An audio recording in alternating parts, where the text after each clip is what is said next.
दोस्तों, अज असीं उमरकोट शहर में स्टूडियो में वेठा आहियूं।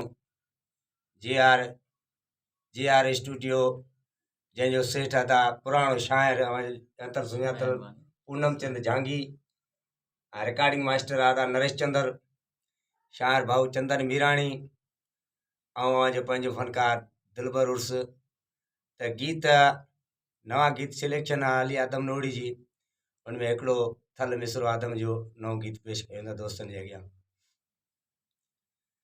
जे मूंखे रोआरे खिलंदे चवंदी ख़लक छा तोखे, जे मूंखे रोआरे खिलंदे चवंदी ख़लक छा तोखे, पंहिंजा कंदाई मूं सां, पंहिंजा कंदाई मूं सां, सोचो कॾहिं न मूं थे, जे मूंखे रोआरे खिलंदे।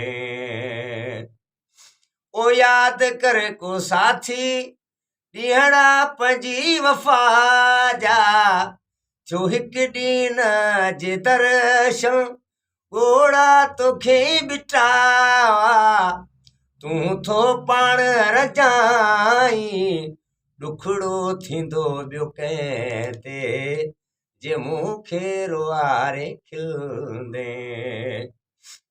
अली आदम विञाए तोखां पछताईंदे ज़रूर प्यारा, ही फाड़ समूरा बखमल तूं कंदे पेरी उघाड़ा, नेठि मञताऊं नोड़े जूं मञे, ॿियो खणंदे खाक मोए ते, जे मूंखे रोआरे खिलंदे। चवंदी ख़लक छा तोखे, पंहिंजा कंदाई मूं सां, सोचो कॾहिं न मूं